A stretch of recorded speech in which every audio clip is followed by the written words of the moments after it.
Pembacaan Alkitab 12 Januari, Perjanjian Lama dari Kejadian 26 ayat 17 sampai Kejadian 27 ayat 46. Jadi pergilah Ishak dari situ dan berkemahlah ia di lembah Gerar. Dan ia menetap di situ. Kemudian Ishak menggali kembali sumur-sumur yang digali dalam zaman Abraham ayahnya dan yang telah ditutup oleh orang Filistin sesudah Abraham mati. Disebutkannya lah nama sumur-sumur itu menurut nama-nama yang telah diberikan oleh ayahnya. Ketika hamba-hamba Ishak menggali di lembah itu, mereka mendapati di situ mata air yang berbual-bual airnya. Lalu bertengkarlah para gembala Gerar dengan para gembala Ishak. Kata mereka, air ini kepunyaan kami. Dan Ishak menamai sumur itu Esek, karena mereka bertengkar dengan dia di sana. Kemudian mereka menggali sumur lain dan mereka bertengkar juga tentang itu. Maka Ishak menamai sumur itu Sitna. Ia pindah dari situ dan menggali sumur yang lain lagi. Tetapi tentang sumur ini mereka tidak bertengkar. Sumur ini dinamainya Rehobot. Dan ia berkata, sekarang Tuhan telah memberikan kelonggaran kepada kita sehingga kita dapat beranak cucu di negeri ini. Dari situ ia pergi ke Betsheba.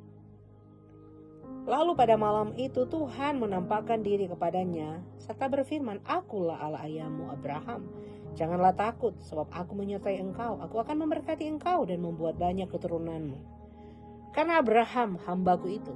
Sesudah itu Ishak mendirikan mezbah di situ dan memanggil nama Tuhan. Ia memasang kemahnya di situ. Lalu hamba-hambanya menggali sumur di situ. Datanglah Abimelek di Gerar, mendapatkannya bersama-sama dengan Ahuzat sahabatnya dan Pikol kepala pasukannya. Tetapi kata Ishak kepada mereka, mengapa kamu datang mendapatkan aku? Bukankah kamu benci kepadaku dan telah menyuruh aku keluar dari tanahmu? Jawab mereka, kami telah melihat sendiri bahwa Tuhan menyertai engkau.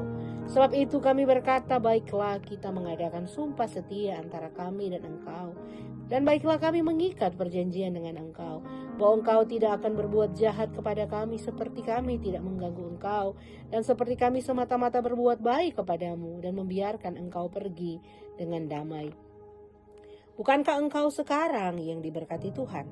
Kemudian Ishak mengadakan perjamuan bagi mereka, lalu mereka makan dan minum. Esokan harinya pagi-pagi bersumpah-sumpahanlah mereka.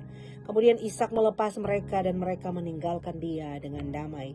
Pada hari itu datanglah hamba-hamba Ishak memberitahukan kepadanya tentang sumur yang telah digali mereka, serta berkata kepadanya, kami telah mendapat air. Lalu dinamailah sumur itu Sheba. Sebab itu nama kota itu adalah Beersheba sampai sekarang. Ketika Esau telah berumur 40 tahun, ia mengambil Yudit, anak Beeri orang Het, dan Basmat, anak Elon orang Het, menjadi istrinya. Kedua perempuan itu menimbulkan kepedihan hati bagi Ishak dan bagi Ribka. Ketika Ishak sudah tua dan matanya telah kabur, sehingga ia tidak dapat melihat lagi, dipanggilnyalah Esau anak sulungnya, serta berkata kepadanya, anakku, sahut Esau. Ya Bapa. Berkatalah Ishak, lihat, aku sudah tua, aku tidak tahu bila hari kematianku. Maka sekarang ambillah senjatamu, tabung panah dan busurmu, pergilah ke padang dan burulah bagiku seekor binatang. Olahlah bagiku makanan yang enak seperti yang ku gemari.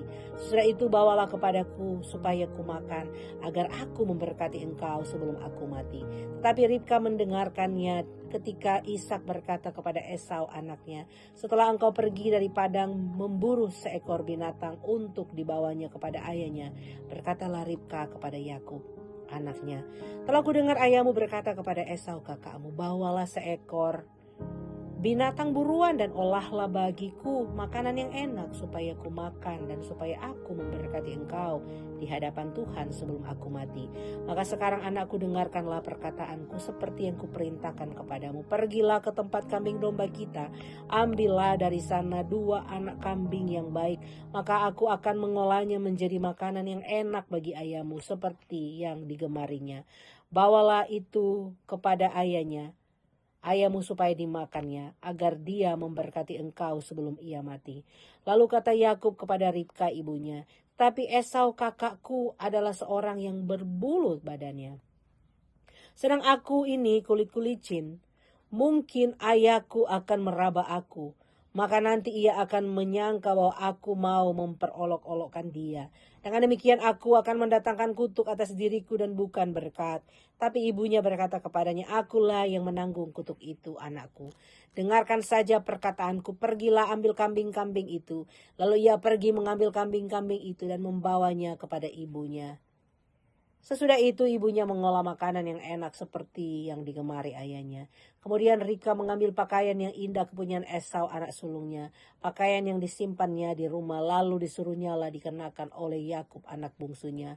Dan kulit anak kambing itu dipalutkan kepada kedua tangan Yakub dan pada lehernya yang licin itu. Lalu ia memberikan makanan yang enak dan roti yang telah diolahnya itu kepada Yakub anaknya. Demikian Yakub masuk ke tempat ayahnya serta berkata, "Bapa," sahut ayahnya, "Ya anakku, siapakah engkau?" Kata Yakub kepada ayahnya, "Akulah Esau anak sulungmu. Telah kulakukan seperti yang bapa katakan kepadaku. Bangunlah, duduklah dan makanlah daging buruan masakanku ini, agar bapa memberkati aku." Lalu Ishak berkata kepada anaknya itu, "Lekas juga engkau mendapatkannya, anakku." Jawabnya, "Karena Tuhan Allahmu membuat aku mencapai tujuanku." Lalu kata Ishak kepada Yakub, "Datanglah mendekat, anakku, supaya aku meraba engkau. Apakah engkau ini anakku Esau atau bukan?" Maka Yakub mendekati Ishak ayahnya, dan ayahnya itu merabanya serta berkata, "Kalau suara Yakub, kalau tangan Esau." Jadi Ishak tidak mengenal dia, karena tangannya berbulu seperti Esau kakaknya. Ishak hendak memberkati dia, tapi ia masih bertanya, "Benarkah engkau ini anakku Esau?" Jawabnya, "Ya." Lalu berkatalah Ishak, "Dekatkanlah makanan itu kepadaku, supaya kumakan daging buruan masakan anakku, agar aku memberkati engkau." Jadi didekatkannya lah makanan itu kepada ayahnya. Lalu ia makan, dibawanya juga anggur kepadanya, lalu ia minum.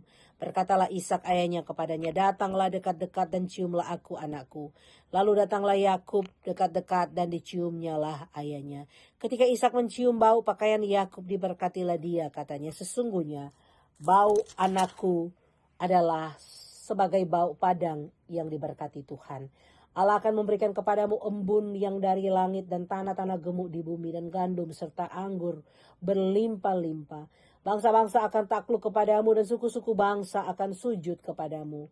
Jadilah tuan atas saudara-saudaramu dan anak-anak ibumu akan sujud kepadamu. Siapa yang mengutuk engkau, terkutuklah ia. Dan siapa yang memberkati engkau, diberkatilah ia." Setelah Ishak selesai memberkati Yakub dan baru saja Yakub keluar meninggalkan Ishak ayahnya, pulanglah Esau kakaknya dari berburu. Ia juga menyediakan makanan yang enak lalu membawanya kepada ayahnya. Katanya kepada ayahnya, "Bapa, bangunlah dan makan daging buruan masakanku, anakmu, agar engkau memberkati aku." Tapi kata Ishak ayahnya kepadanya, "Siapakah engkau ini?" Sautnya, "Akulah anakmu, anak sulungmu Esau." Lalu terkejutlah Ishak dengan sangat serta berkata, "Siapakah gerangan dia yang memburu binatang itu dan telah membawanya kepadaku? Aku telah memakan semuanya sebelum engkau datang dan telah memberkati dia, dan dia akan tetap orang yang diberkati."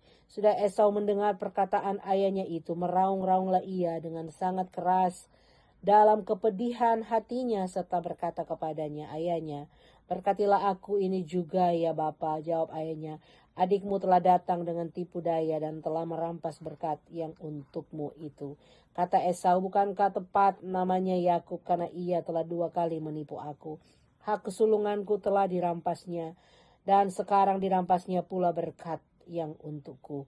Lalu katanya, "Apakah Bapa tidak mempunyai berkat lain kebagiku?" Lalu Ishak menjawab Esau, katanya, "Sesungguhnya telah kuangkat dia menjadi tuan atas engkau, dan segala saudaranya telah kuberikan kepadanya menjadi hambanya, dan telah kubekali dia dengan gandum dan anggur, maka kepadamu apalagi yang dapat kuperbuat ya anakku?" Kata Esau kepada ayahnya, "Hanya berkat yang satu itukah ada padamu ya Bapa? Berkatilah aku ini juga ya Bapa." Dan dengan suara keras menangislah Esau. Lalu Ishak ayahnya menjawabnya, "Sungguhnya tempat kediamanmu akan jauh dari tanah-tanah gemuk di bumi, dan jauh dari embun dari langit di atas. Engkau akan hidup dari pedangmu, dan engkau akan menjadi hamba adikmu. Tetapi akan terjadi kelak apabila engkau berusaha sungguh-sungguh maka engkau akan melemparkan kuk itu dari tengkukmu.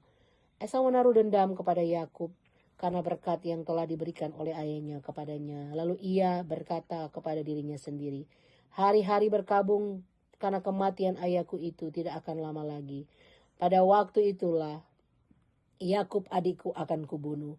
Ketika diberitahukan perkataan Esau anak sulungnya itu kepada Ribka, maka disuruhnya lah memanggil Yakub anak bungsunya. Lalu berkata kepadanya, Esau kakakmu bermaksud membalas dendam membunuh engkau. Jadi sekarang anakku, dengarkanlah perkataanku. Bersiaplah engkau dan larilah kepada Laban saudaraku ke Haran. Dan tinggallah padanya beberapa waktu lamanya sampai kegeraman dan kemarahan kakakmu itu surut daripadamu, dan ia lupa apa yang telah engkau perbuat kepadanya. Kemudian aku akan menyuruh orang menjemput engkau dari situ. Mengapa aku akan kehilangan kamu berdua pada satu hari juga? Kemudian Ribka berkata kepada Ishak, aku telah jemu hidup karena perempuan-perempuan Het itu. Jikalau Yakub juga mengambil seorang istri dari antara perempuan negeri ini, semacam perempuan Het itu, apa gunanya aku hidup lagi? Pembacaan Alkitab dari Perjanjian Baru, Matius 9 ayat 1 sampai 17.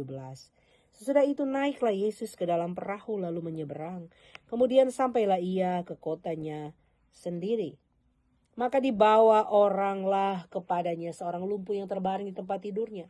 Ketika Yesus melihat iman mereka, berkatalah ia kepada orang lumpuh itu, percayalah hai anakku, dosamu sudah diampuni. Maka berkatalah beberapa orang ahli Taurat dalam hatinya, ia menghujat Allah. Tetapi Yesus mengetahui pikiran mereka lalu berkata, mengapa kamu memikirkan hal-hal yang jahat di dalam hatimu? Manakah lebih mudah mengatakan dosamu sudah diampuni atau mengatakan bangunlah dan berjalanlah? Tetapi supaya kamu tahu bahwa di dunia ini anak manusia berkuasa mengampuni dosa. Lalu berkatalah ia kepada orang lumpuh itu, bangunlah, angkatlah tempat tidurmu dan pulanglah ke rumahmu. Dan orang itu pun bangun lalu pulang.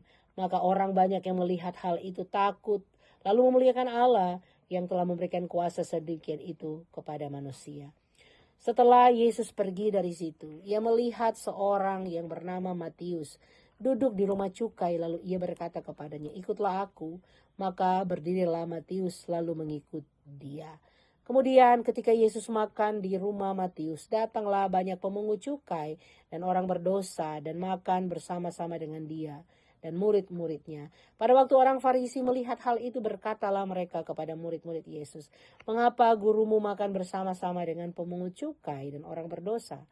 Yesus mendengarnya dan berkata, bukan orang sehat yang memerlukan tabib, tetapi orang sakit. Jadi pergilah dan pelajarilah arti firman ini. Yang ku kehendaki ialah belas kasihan dan bukan persembahan. Karena aku datang bukan untuk memanggil orang benar, melainkan orang berdosa. Kemudian datanglah murid-murid Yohanes kepada Yesus dan berkata, mengapa kami dan orang Farisi berpuasa, tapi murid-muridmu tidak? Jawab Yesus kepada mereka, dapatkah sahabat-sahabat mempelai laki-laki berduka cita selama mempelai itu bersama mereka? Tapi waktunya akan datang mempelai itu diambil dari mereka, dan pada waktu itulah mereka akan berpuasa. Tidak seorang pun menambalkan secari kain yang belum susut pada baju yang tua, karena jika demikian, kain penambal itu akan mencabik baju itu, lalu makin besarlah koyaknya. Begitu pula anggur yang baru tidak diisikan ke dalam kantong kulit yang tua, karena jika demikian, kantong itu akan koyak sehingga anggur itu terbuang dan kantong itu pun hancur. Tetapi anggur yang baru disimpan orang dalam kantong yang baru pula, dan dengan demikian terpeliharalah kedua-duanya. Pembacaan dari Mazmur 10 ayat 16 sampai 18. Tuhan adalah Raja untuk seterusnya dan selama-lamanya. Bangsa-bangsa lenyap dari tanahnya. Keinginan orang-orang yang tertindas telah kau dengarkan ya Tuhan. Engkau menguatkan hati mereka. Engkau memasang telingamu untuk memberi keadilan kepada anak yatim dan orang yang terinjak, supaya tidak ada lagi seorang manusia di bumi yang berani menakut-nakuti. Pembacaan dari Amsal Hikmat hari ini. Amsal 3 ayat 9 sampai 10. Muliakanlah Tuhan dengan hartamu dan dengan hasil pertama dari segala penghasilanmu. maka lumbung-lumbungmu akan diisi penuh sampai melimpah-limpah, dan bejana pemerahanmu akan meluap dengan air buah anggurnya. Demikian pembacaan hari ini.